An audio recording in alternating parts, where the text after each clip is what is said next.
And we are back. Luke Thomas, Brian Campbell, Iceman, Chuck Mindenhall.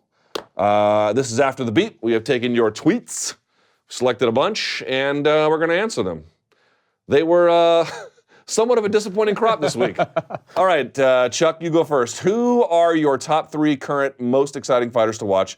Who are your top 3 all time? You can just answer one of them. Wow. Certainly Justin Gaethje is going to be on that list, which is why I picked this. So I've even answered one of them for you. Who are some other fighters you can just rely on for super excitement? Oh, man. Without naming, like, obviously I'm going to leave Conor McGregor up because his fights are big. Or I'd say Justin Gaethje. The Ngannou one is so weird. I feel like I still want to say him, even though he had that. That's a pretty good one. It's just because the times he is that destructive, he's like must-see theater for me. Yeah. So I'd still put him in there, I think. How about every lightweight in the top 10? Yeah, probably. Yeah, I mean, it's not a bad answer. Man, it's a toughie. Tony Ferguson's got to be. Oh, yeah, right Tony there. Ferguson. They're just slipping your mind. But yeah, sometimes Tony it's because of expected violence. Sometimes it's just because they're interesting. I think Yeah. Rose Namajunas is one of the more interesting, overall, well-rounded fighters that I want to see every single time out. Ferguson is interesting because he has several things working for him. He keeps a high pace. He has really weird dynamic offense. He can Imanari roll, but he can wrestle. For example, Ryan Hall can Imanari roll, and I know him, Ryan, well. I don't know that wrestling is the best part of his game, but I know obviously those kind of unusual jiu-jitsu-based entries are really good for him. So he can strike, he's strong, he has knockout power, but he also gets hit a lot. Yeah. So he's got both of those working for him. So you just can know. Justin Gaethje is exciting because we talked about how good he is. He gets literally hit more than anyone else in the UFC. Did you know that? Right. Strikes absorbed per minute. Yes. He has the highest in the Ultimate Fighting Championship. That's part of the secret ingredient there. How about this name, Johnny Walker?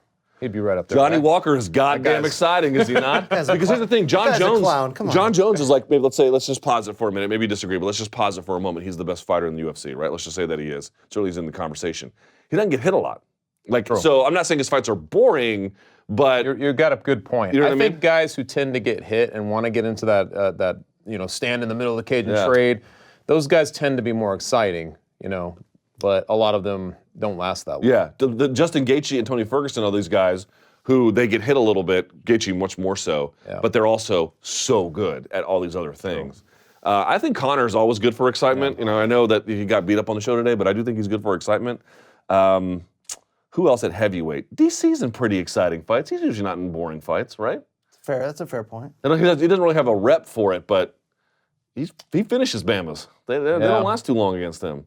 And the women's side, you mentioned Rose. She's exciting. I mean, early Rose could put a submission on you at any point. I think Amanda Nunes has been. She's had a couple. The fights against Shevchenko were tough, but against everybody else, even against, I thought, Raquel Pennington, she was kind of putting it on her a little bit towards the end there. So she's up there. We can go down the Diego Sanchez route and name all these sort of just action crazy guys, but sometimes it's unique skill is just as exciting as seeing a guy walk in the track. Yeah, Demi and Maya taking apart somebody is always like, ooh, that's pretty amazing. Prime Jacare was always fun to watch as well. Exactly. Next. All right, here, Brian. Do you expect to see a significant difference in Max Holloway's striking power with the additional 10 pounds at lightweight? I think there will be a noticeable increase, but I'm not sure Dustin Poirier is the best person to try and find out against. I'm not sure what the last dig at Poirier is. Here's the thing. It's like, let me tag the fighter I'm insulting. I never understood that, but okay. It's the free world. What do you think? I think moving up in weight, we'll actually see an even better Max Holloway. Will it mean more power? I think even more. It means more conditioning, more making the weight easier. So many guys, when they move up to that next weight class, they just feel liberated. I think we're going to see that. And despite that dig against Dustin, I actually think Dustin is the perfect opponent on the highest level. Exactly. That might have been a dig. Aren't they saying like his chin He's is vulnerable. He's vulnerable. You could. Maybe that wasn't a dig is all I'm pointing out. You didn't think so? I don't know. I was reading it the other way there. But how are you reading it? Dustin is a dig, yeah. Like Dustin Poirier doesn't want to find out? Well, maybe let's see here. But I'm not sure Dustin Poirier is the best friend to try to find out about an increase in power. Like maybe he can take the power. Okay. All right. Fair enough. I may have misread it. Yeah. Well, I don't know what they mean, but that is a good question because that guy, and I know that you've broke down his film a lot and just the things he adds to his art. He's the kind of guy who will understand that if he's adding power. I think he'll understand how to use it. Yeah. And he's very judicious with his offense. Yes, he is. And I mean, he hits hard anyway, so I'm like, I kind of feel like he'll be packing some more wallop in there. And even though this is an extremely dangerous fight, Poirier is just vulnerable enough, and you can lure him into a war where it's actually the perfect showcase fight to announce that if he wins it, that he is ready to go to the top of the lightweight division. Yeah, Poirier, man, go back and watch his fight against Justin Gaethje. I spoke to Justin on Monday's MMA Hour, and he was telling me, like, the guy was just hitting me from angles all the time and then exiting. This is the point I was made about Justin now is trying to find people because they're always fleeing him.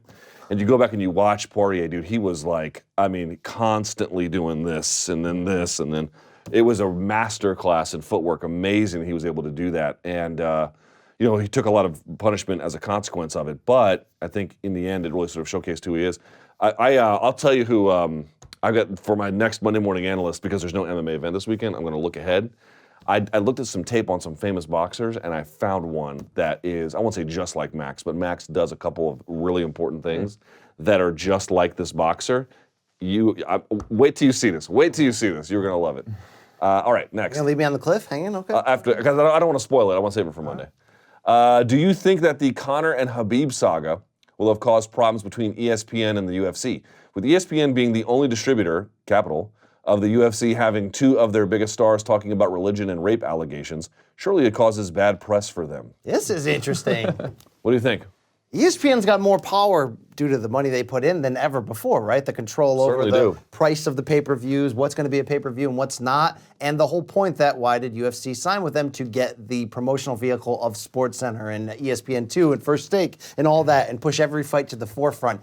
Yeah, wouldn't you see ESPN stepping in at one point and say, look, we're the home UFC of what you do. Can you trim the fat? Can you get rid of this ridiculousness from here? Because we don't want to be promoting it. Well, it's interesting even just yesterday as all of this was going on. You looked on the sidebar there where it just has their news, and you see that Conor, insults religion and, Khabib's wife, and you're thinking like, this cannot be. I've often thought about like ESPN getting involved with the MMA, like UFC, what that would look like. Haven't been at ESPN just like you were before. You're like, what'd that really look like? It seems like they would have to tolerate something that probably they're not used to, and that was the classic example right out of the gate. And we were talking last week a little bit about like, does the UFC need Conor McGregor? Well, they don't need him in the traditional sense. They can just tell him like, you're not getting the part. We'll just go on without you. And I said, well, ESPN might have a say in that now that they're kind of like the primary investor. But so if you believe that, if you think that they would be like, hey, you can't, like, let's make sure we're appeasing Conor to a degree, you're also going to want to step in and make sure that he's not going overboard. I would think that they're certainly an influence. They will have an influence on this at some point. I mostly disagree. Now, I can't be sure about this, but here is how I feel right now. And maybe this is part of a process of change, and we're only in this stage as opposed to the end stage. But this is what I feel like right now. People, all when they said UFC signed with ESPN, it would be the civilizing force. Look like a civilizing force to you? Mm-hmm. My feeling is that now maybe this situation, to your point, changes that. But what I've noticed is that people say, oh, well, UFC's with ESPN. Well, surely it must have cleaned up its act. And it doesn't compel them to investigate, like, why is Ramzan Kadyrov in the lives of fighters? Why is he at UFC Russia? And forget even him, just like other points about the MMA industry. No one asks any of these questions because you're like, oh, well, you're on ESPN. Well, surely if you've arrived at this position, there are no more questions to be asked. It actually acts as a cover rather than a catalyst for that. Now, when you get a situation like this where these two guys who are titans of the industry are going after each other in really ugly ways, maybe that will change it. But for now, I have actually seen less questioning, not more. Yeah, but this what we're talking about is so over the line that it's just new ground. Where maybe you're right in general, maybe we'll see that in the smaller categories, but this can't be compared because this is so far past the line of good taste. Yeah, but didn't you guys both say they weren't going to do anything? I think UFC will do something. You think they will? I mean, well, I don't know if they'll go public with suspensions and like that, but they'll have to make sure that they'll have to establish a new line of what you. MMA does not have many civilizing forces. Is the problem? True. Dana White's like, Conor threw Dahlia at a bus. That's just the fight game, bro. And there are no sponsors. Floyd, avoided sponsors, so no sponsor could tell him what to do. Unlike Tiger, who bangs a million porn stars, is like, I'm really sorry, Nike, please don't drop me. There's no civilizing force on these guys, and so maybe ESPN will act that way, but I don't know. I have my doubts, at least for now. Am I being well, too let's jaundiced? put it this way: we would never know. We would have to probably be in their office to know what they talk to the UFC Fair about. point. The bottom line is, Fair point. I could see a scenario just knowing, having worked there, like there's always these conversations going on in the towers. That was the Skipper era, wasn't it? Weren't you yeah, in the Skipper era? prime. Yes, Yeah. yeah. Okay, So- but remember when ESPN launched that Barstool Sports show for one episode, and then there was a lot of pullback. Yeah, but hold saying on. For example, this is my point. It's like, this is why I'm not against Sarah Spain. I'm really not. But she's always got an axe to grind about something, right? Somebody, cursed out a female ref, or there's a domestic violence thing that no team took seriously. Reuben Foster hit somebody for the Skins or whatever. And it's like, dude, you got all these issues in MMA and you didn't say nothing. Like, all the people who are in positions to usually affect change in the ESPN machinery, Pablo Torre didn't say anything, Bomani Jones didn't say anything, and I like Pablo a lot. They said nothing, man. So it's like, where is the civilizing force coming from? They just ignore MMA. And then as a consequence, there's never any mechanism to force it, because you and I can try and be like, hey, these guys shouldn't be tweeting this kind of stuff. And everyone's like, these are just MMA journalists. They don't know anything, Yeah. So I think it's a little bit too rosy of a picture. I think someone has to get really bad, and then folks will be like, Yeah. So, how much worse can you get? oh, it can get much worse. It can get much Yeah, worse. death. But how short of death? what else is there? It could be a much more lax attitude around certain things. Let me ask you a question. In boxing, do you see situations like this? This is a little unusual, but I'm saying, how bad is the Broner insult? Broner calling boxing's a cesspool that's worse. There's more centralized money in MMA, meaning there's one giant league in the UFC and ESPN putting a ton of money into it. So it's got to be treated more like a public company, and let's do it right. Boxing is a bunch of small owners coming together, and things just get either covered up or people just go, oh, that's boxing. To the point of before Floyd Mayweather's, I believe, first or second fight with Marcos Maidana, the night before, he had been breaking up with his girlfriend, Miss Jackson. I don't know if you remember her from 24/7. Yep. And he put out basically her medical records of saying that she got an abortion of one of his potential children, and put it on social media, and then deleted it a few hours later, and nobody wrote about it. Nobody on the highest level wrote about it. People just like, well, that's just. What if Tom Brady did that? What if Tom Brady have done that? What's the response going to be? And I'm just saying that's one example of where boxing is just sort of just get that over the side. And people on the outside are just those are those. But I guess my question is, do you feel like ESPN is a civilizing force on Top Rank?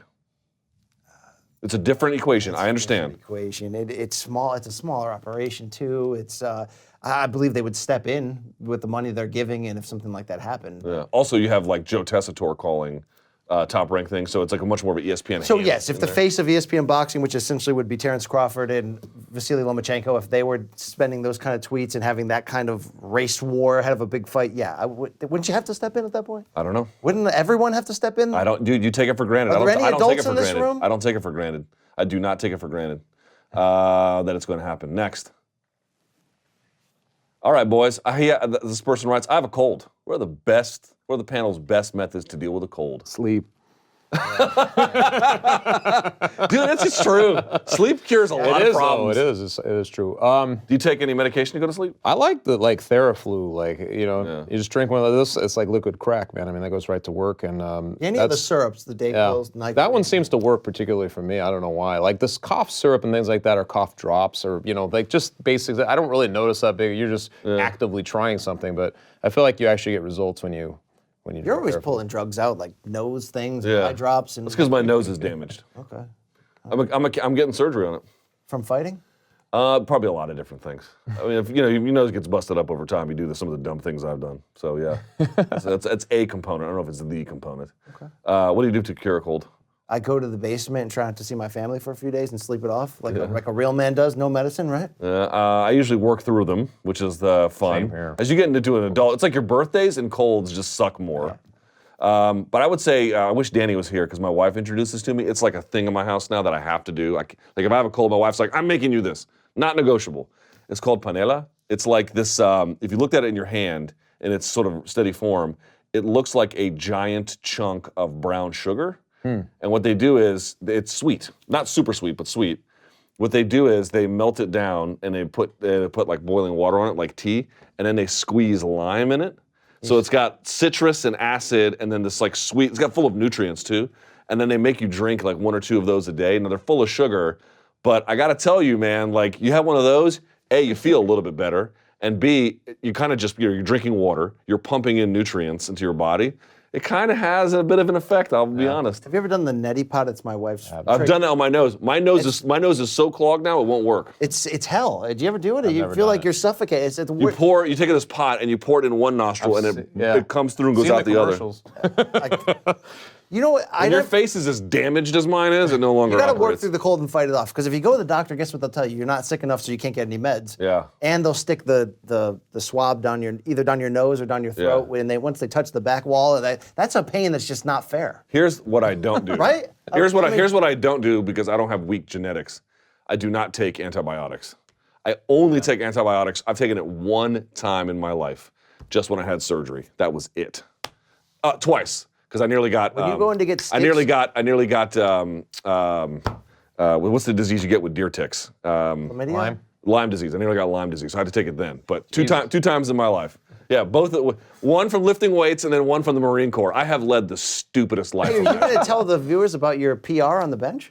Yeah, I finally cleared 400 on bench, which took a long time. I'm nearly 40, but I finally cleared it, which was. Was this? Did you do it clean?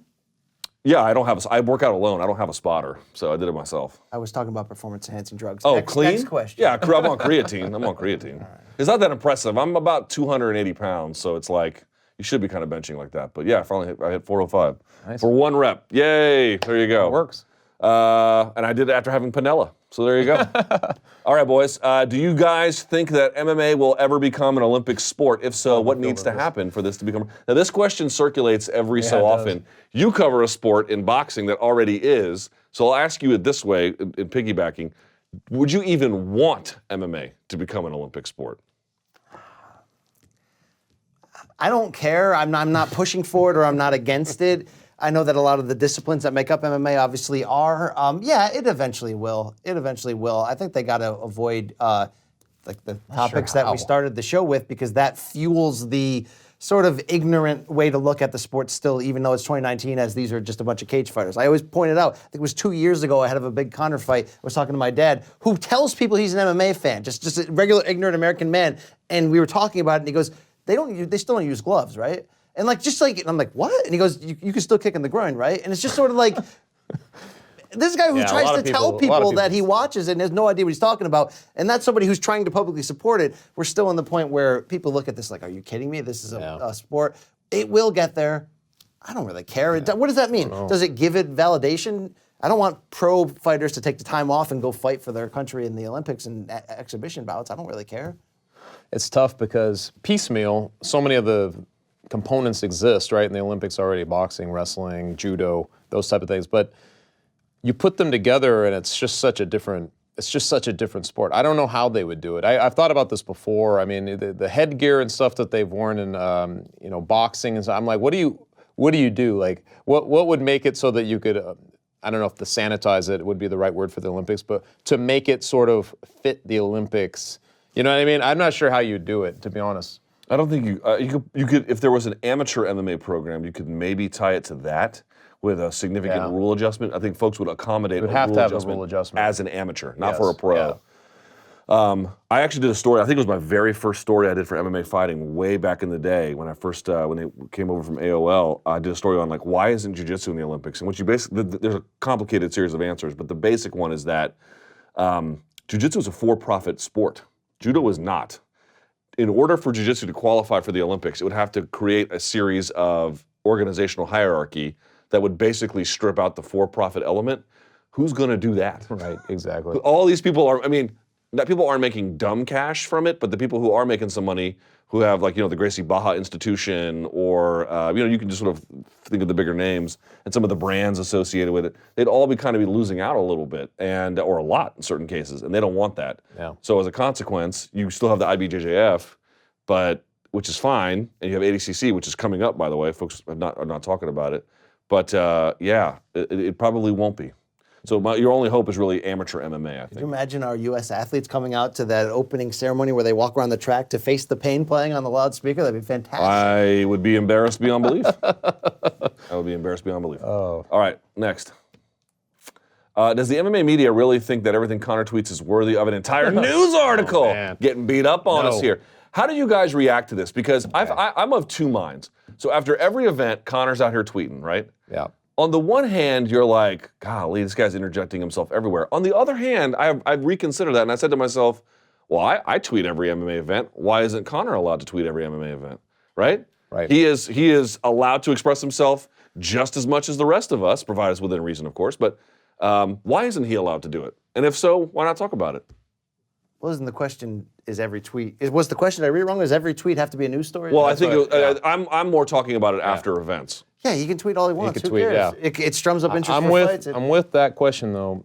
I can't stand this culture of somebody tweets something, make an article of it. I hate this. But when you tweet I've always hated retirement, when you tweet either retirement or call out another big name or say something racist about someone's wife, it's going to turn into a Now, story. I'm not saying that they don't sometimes warrant it, but I'm like, at the same time, this automatic response to certain athletes, certain fighters in this case, I hate that. I know that I love on our site our pros react. I like segments that. because it's all the pros. Right. I really enjoy that. Plus, think that. Plus, you realize if for some guys you don't follow, like Elias Theodorou is like a great tweeter, which you get from watching you're right. those, You're absolutely right.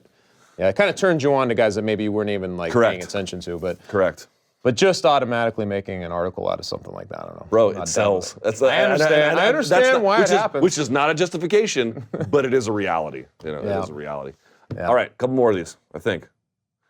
What is the worst feud between two professional MMA fighters that escalate outside the cage? Let me expand that. Worst feud between two even fighters or boxers that escalate outside the cage.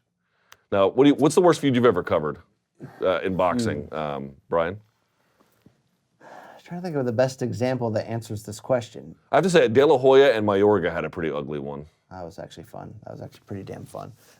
Saying he was going to drink his wife's breast milk, that was super effed up. By the way, Mayorga's 45 and he's fighting at light heavyweight this weekend in Guatemala. So check your schedules. Really? Yeah. Check schedules. God, Mayorga, Jesus. I mean, is the theme of this question what just made you feel gross? What was just the worst in terms of why are we? These two guys just couldn't get along. I don't know if I ever. In retrospect, you're like, wow, Bisping and Luke Rockhold, they got along great. I know. By comparison. And the Jones-Cormier one always stands out, because you remember the segment when they were behind the scenes, that whole thing, like talking to each other, you got a taste of just how nasty they really were. At first they're putting on polite faces. At the time, John Jones was still basically kind of a two-faced guy. Like, he wasn't showing you that side in the public at all. And then you see that footage and you're like, whoa, so that's a close example of. Oh, I got the example. Paulie Malignaggi and Adrian Broner in 2013 had that fight that was centered around the fact that Broner started sleeping with a girl who found out used to sleep with Paulie, the side piece, and that fight ended with Broner winning a split decision, saying, I beat Paulie, I took his title and his girl, and then Paulie famously getting in his face in the Jim Gray interview and saying, don't brag about taking my side piece, don't brag about taking my side piece, you don't get laid. All right, hey, great show this week. That is terrible. Man, boxing is gross too. Yeah, it's real gross, yeah. And Paulie, Broner, by the way, had her call in on his cell phone at the press conference too.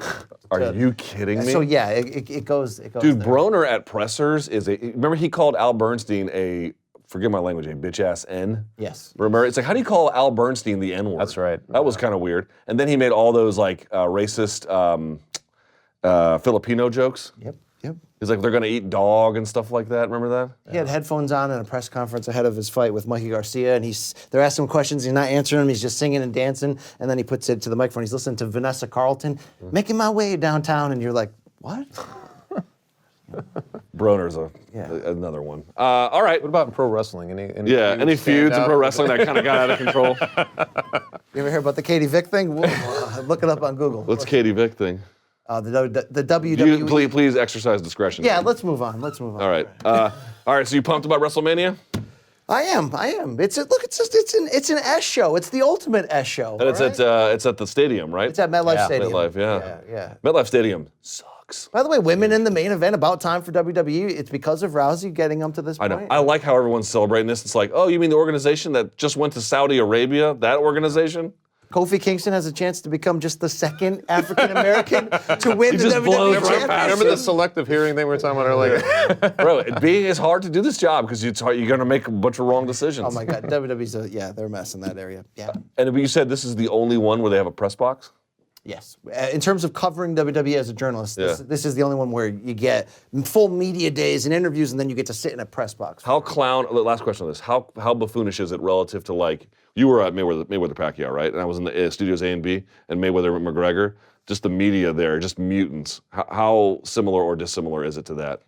It's interesting. A lot of WWE media is the video game comic book media as well. So it's not, a lot of it is the TV critic media. So it's not just sports media that crosses over like a ESPN, CBS. So a lot of t-shirt and jeans, a lot of people that probably would dress up like the wrestlers and cosplay after the lights go down. You know, it's fine if that's the way you want to get down, Luke. I mean, people do different things. This guy once got busy in a Burger King bathroom. Yeah, right? I did. I knew we were going to end with you saying something weird. That is just the way it's going to go.